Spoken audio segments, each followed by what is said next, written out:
Kedar. He is a specialist, and his expertise are about the Middle East and Islam, and he can explain us a little bit more about what's going on and the conflict between Israel and Palestine, and what is really going on in this era, this situation. So, welcome. Thank you so much, Sharon, for having me here. I'm honored and have the great pleasure to speak to you. Likewise. I think that there is a lot of misunderstanding and a lot of, let's say, false media and the thing that is going on around the world with fake news all over. I think that this is really necessary to better understand the situation and what is really going on in this current time, and why is it so important to set things straight. So I would really appreciate if you can explain from your point of view, how do you see this? Well, Sharon, you must remember what happened with the Titanic. The Titanic got hit with an iceberg, but the dangerous part of the iceberg is not the part which you see. It's rather small. The the dangerous part of the iceberg is what is hiding under the water. Means things which people are not speaking about, things which are not visible, and they are much more important, much more influential, and much more dangerous than the things which you see. And this is exactly what happens here in the Middle East. Because last, let's say, month, we saw problems in Jerusalem. We saw the war for 11 days between Israel and Gaza. We saw the riots here inside Israel in the mixed cities here in Israel between the Arabs and Jews here who live here in Israel. And these are the news. These are the headlines. And these are the content of the news items. But this is the only part of the iceberg which you see. So what is hiding? Please share. And this is something which people are not aware of. And this is the reason why it is so dangerous, because people don't understand it.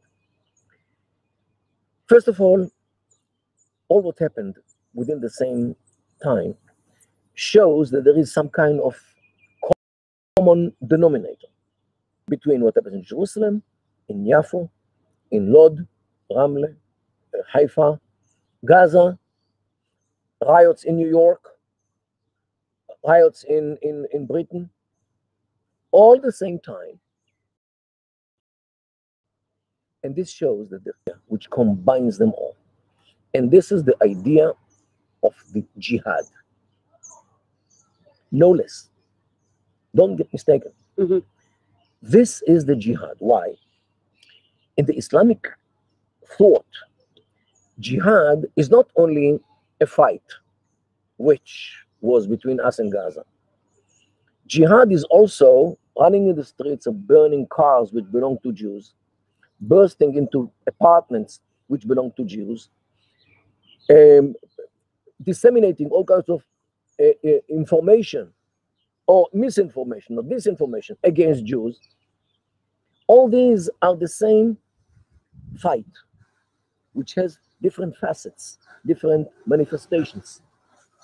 And this is what jihad is. The idea of jihad in Islam is not only the fight which the mujahid, the fighter, fights, also the one who gives him food, also the one who gives him the horse to go to the jihad, also the one who prays for him, also the one which sponsors him. Everything which supports the jihad, the fight, is part of the jihad. It's like a pyramid, where the mujahid is the tip of the pyramid, while the basis of the pyramid is all the others who support the mujahid. Either they are journalists or photographers or sponsors like Qatar, the state of Qatar, which sponsors the jihad of Hamas, or Qatar again with Al Jazeera, a jihadi channel which takes part. You've taken. They actually invited you.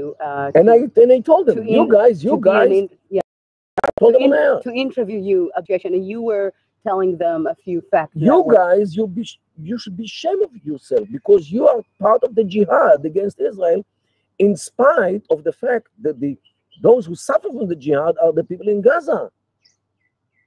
And you support this Hamasic jihad, which has absolutely no hope. Israel is too powerful vis-a-vis Gaza. I have a question for you. Why is it that you think that Israel, I think, is the least understood country in the world?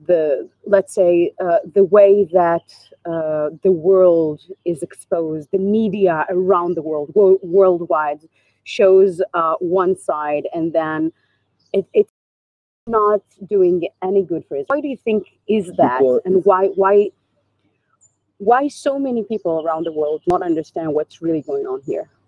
it's not they don't get it. Why? Yes. Jihad is a religious obligation of the Muslims, whether it is personal or communal, never mind. It's a religious dimension of the war. Mm-hmm. Usually, societies in the West, Europe, America, are liberal, modern, detach themselves from religious thinking. People in America and Europe, in most cases, do not think from a religious point of view. They don't believe that there are people in the world who still fight religious wars. Mm-hmm. You know, when did Europe fight a religious war? They forgot already. Okay, everything is about nationalism, about money, economy.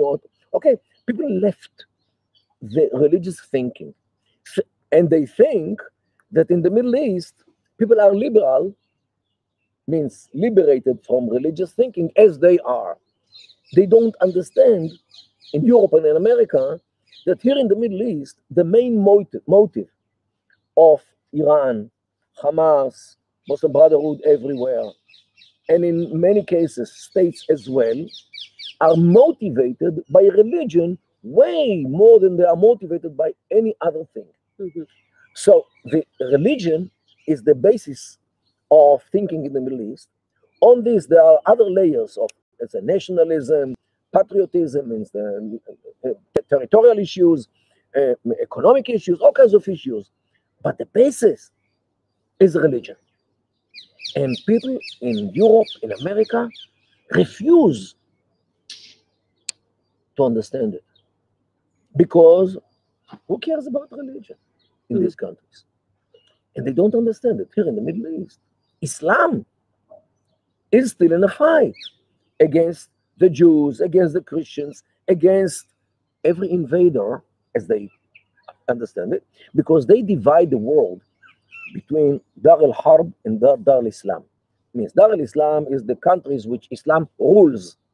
Could be Christian countries, it could be, but the rule is Islamic, as it is, let's say, in Egypt, where the Islamic rules and are Christians in Egypt, the Copts. But in the other part of the world is Dar al-Harb, means the house of war. All the countries which yet are not under the Islamic rule and should be under Islamic rule. Israel is viewed as easy prey for them because Israel is small. Israel is here in the Middle East.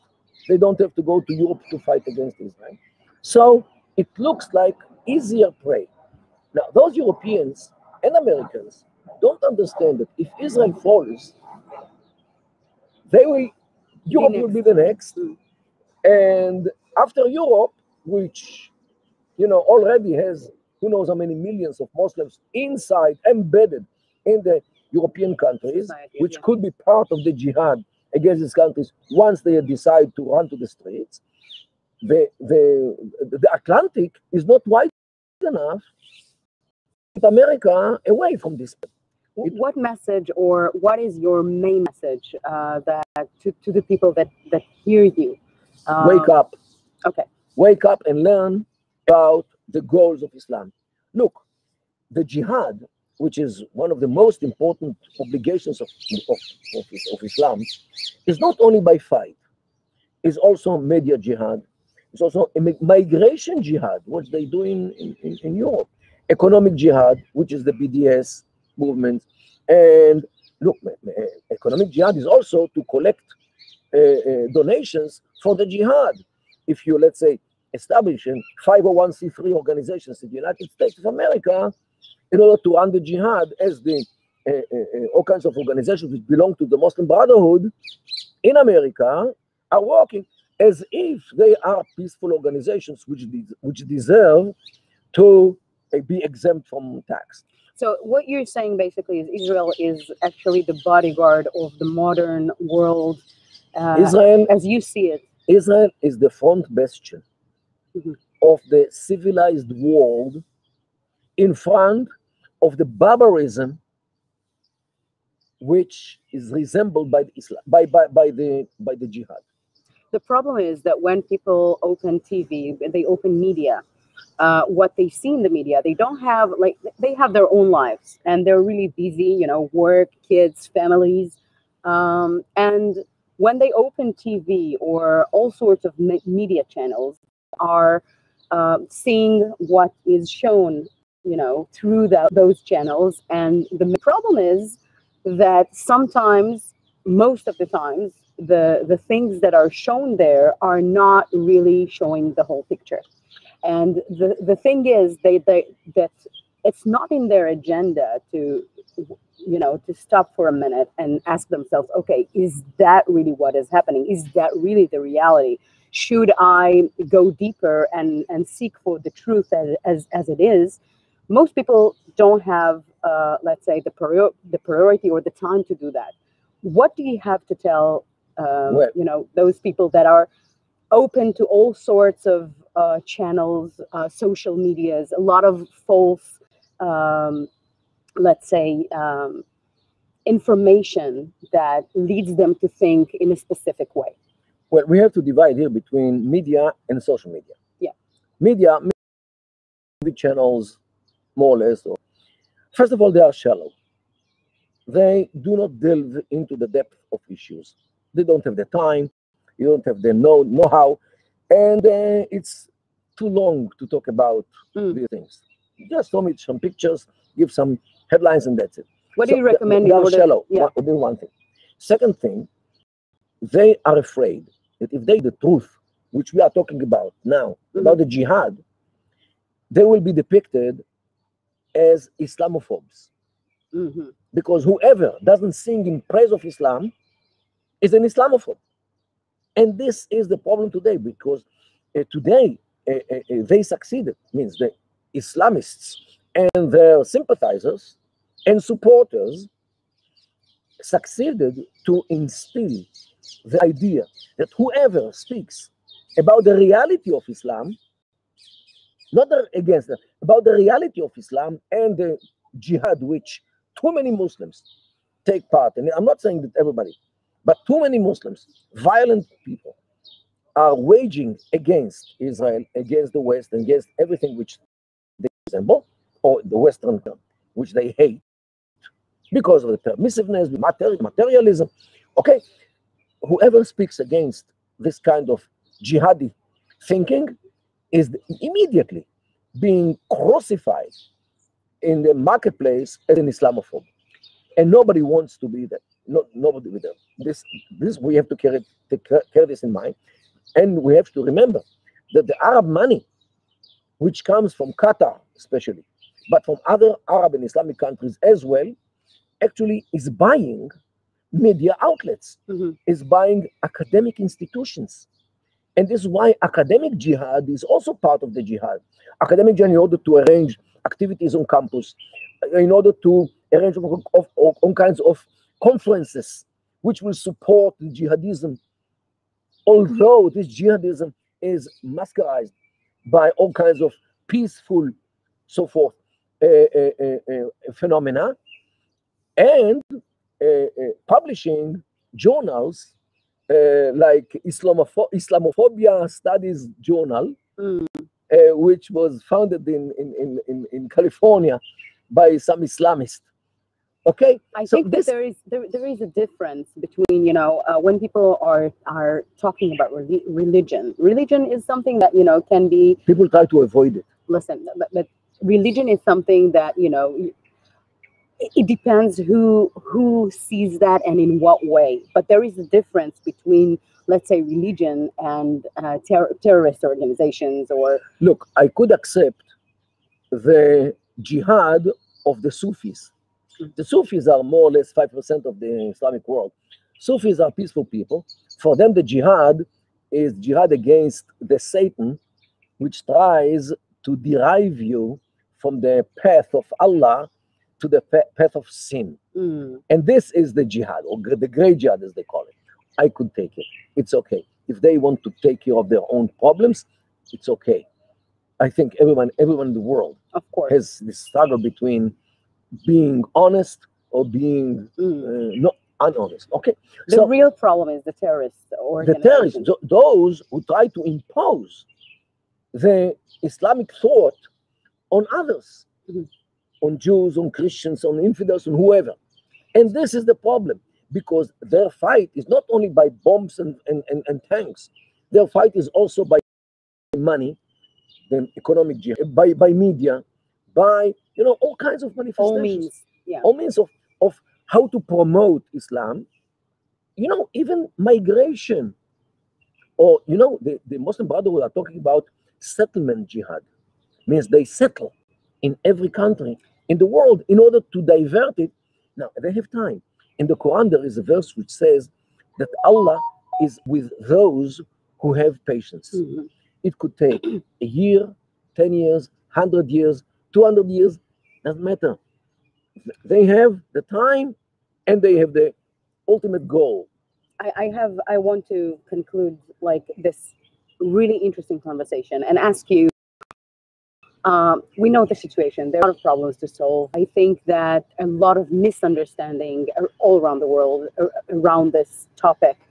And I would like for you to conclude with certain, let's say, what would you recommend for people abroad, all over, in order for them to see the let's say, the reality as it is? What would you recommend? What would you suggest in order to, I don't know, see things as they are and maybe take an action? Or what can people do in Israel and out in order to cope or change for the better? First of all, to start learning about Islam.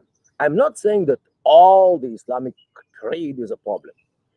But okay, let's say that people will not have time to do that. What would you say in a sentence or two that they need to understand? Like a main message, if they would learn about what you're saying, what will they realize? Well, whatever weakens Israel vis-a-vis the Iranians, for example, who have the atomic jihad, are developing, whoever enriches uranium to 60%, as they do, has no other intention but to produce a nuclear bomb, because there is no other use. Of course. So this is the atomic jihad, and this is directed against us clearly. Unfortunately, there are some people in Washington, D.C. who don't get it and try to appease the Iranian crocodile, hoping that this Islamic crocodile will eat them in the last. Okay? This is insane. They work against their own future. I repeat the question because this is really important to me. This is what we should know. If our viewers would learn what you're saying, what would be the main message they would grasp and understand? The main message is support Israel, because Israel is the canary in the mine. If Israel falls, you are the next. Together we stand. Together we stand. Divided we fall. You mean by saying you mean Europeans right after Israel, and the Americans right after the Europeans. And this is what will happen if Israel is weakened and, God forbid, falls in front of the Islamic jihad, which is waged by us, by both the Sunni Islam, like Hamas and the other terror organizations in this area, and the Shi'i jihad in Iran, and they actually are, are communicating with each other and coordinated with each other. And Iran, with its front, Qatar, actually supports Gaza. Okay, so what would be your suggestion, or let's say, what would you recommend for? 2 words: support Israel, support yourself. Wow, I love that. Support Israel, support yourself. This is really a strong message. I want to thank you very much for your time. Thank you I so much, know Sharon. I know you're really you're very busy, and keep on, with what you do. I think it's really crucial and Thank you so important, much. especially in this time, to better explain and show. The reality. Yes. Thank you. Thank you so much.